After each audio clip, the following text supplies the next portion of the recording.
সাদ বিন আবি ওয়াক্কাস রাদিয়াল্লাহু আনহু থেকে বর্ণিত রাসূল সাল্লাল্লাহু আলাইহি ওয়াসাল্লাম ইরশাদ করেন, 4 বস্তু সৌভাগ্যের নিদর্শন: পুণ্যবতী বা নেককার স্ত্রী, প্রশস্ত বাড়ি, সৎ বা ভালো প্রতিবেশী ও আরামদায়ক বাহন। আর 4 বস্তু দুর্ভাগ্যের নিদর্শন: মন্দ স্ত্রী, সংকীর্ণ বাড়ি, মন্দ প্রতিবেশী ও মন্দ বাহন। উল্লিখিত হাদিসে একটি উত্তম পরিবারের জন্য প্রয়োজনীয় বিষয়ে বর্ণনা করা হয়েছে। এর মধ্যে পুণ্যবতী স্ত্রীকে প্রথমে আনা হয়েছে। এর মানে সব সম্পদের সেরা সম্পদ হল পুণ্যবতী বা নেককার স্ত্রী। যেমন রাসূল সাল্লাল্লাহু আলাইহি ওয়াসাল্লাম বলেন, দুনিয়াটাই সম্পদে ভরপুর। এর মধ্যে সেরা সম্পদ হল পুণ্যশীলা স্ত্রী। অন্যদিকে উত্তম স্বামী সম্পর্কে রাসূল সাল্লাল্লাহু আলাইহি ওয়াসাল্লাম বলেন, পূর্ণ মুমিন সে, যার চরিত্র সবচেয়ে সুন্দর। আর তোমাদের মধ্যে উত্তম ওই ব্যক্তি, যে তার স্ত্রীর কাছে উত্তম। বিবাহিতরা এই জিনিস উপলব্ধি করতে পারবেন। যখনই দেখবেন একজন নেককার স্ত্রী পেয়েছেন, তখন বুঝে নিবেন আপনি একজন সৌভাগ্যবান ব্যক্তি। তেমনি নারীদের ক্ষেত্রে যখন দেখবেন একজন উত্তম চরিত্রের স্বামী পেয়েছেন, তখন বুঝে নিবেন আপনি সৌভাগ্যবতী। হাদিসে বর্ণিত উত্তম পরিবারের জন্য দ্বিতীয় স্থানে রাখা হয়েছে প্রশস্ত বাড়ি।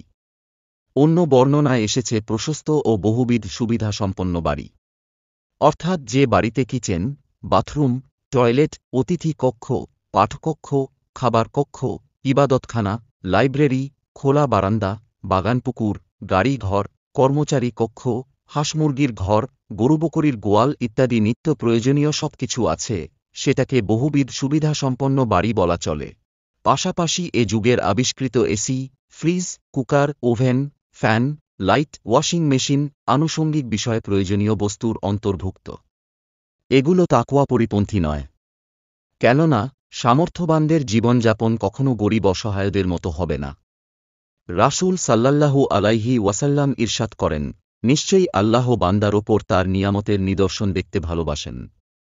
হাদিসে উত্তম পরিবারের জন্য তৃতীয় আবশ্যক বিষয় হিসেবে আনা হয়েছে উত্তম প্রতিবেশীকে। উত্তম প্রতিবেশী না থাকলে কোনো পরিবার একাকী উত্তম থাকতে পারে না। প্রত্যেক মানুষই পরমুখাপেক্ষী, আর এজন্য সে সবচেয়ে বেশি মুখাপেক্ষী তার নিকটতম ব্যক্তির, অতঃপর তার নিকটতম প্রতিবেশীর। রাসূল সাল্লাল্লাহু আলাইহি ওয়াসাল্লাম ইরশাদ করেন, জিবরাইল আলাইহি ওয়াসাল্লাম আমাকে প্রতিবেশীর ব্যাপারে একাধারে ওসিয়ত করছিলেন। তাতে আমার ধারণা হচ্ছিল যে হয়তো তিনি আমাকে সত্বর তাকে সম্পদের ওয়ারিশ করার নির্দেশনা দেবেন। হাদিসে বর্ণিত উত্তম পরিবারের অনুষঙ্গ হিসেবে চতুর্থ বস্তু হল স্বচ্ছন্দ বাহন। সহজপ্রাপ্য বাহন একটি পরিবারকে সদা স্বচ্ছন্দ রাখে। যেমন রাসূল সাল্লাল্লাহু আলাইহি ওয়াসাল্লাম সৌভাগ্যের নিদর্শন হিসেবে বলেন, বাহন এমন স্বচ্ছন্দ হবে, যা তোমাকে তোমার বন্ধুদের সঙ্গে মিলিত করবে। একটি উত্তম বাহন মানুষের বিপদে ও প্রয়োজনে সর্বাবস্থায় কাজে লাগে। তাই বাহন একটি উত্তম পরিবারের আবশ্যিক অনুষঙ্গ। তবে সব কিছু নির্ভর করে সামর্থ্যের ওপর। হালাল ও বৈধ পথে যতটুকু পাওয়া যায়, ততটুকুতে সন্তুষ্ট থাকতে হবে।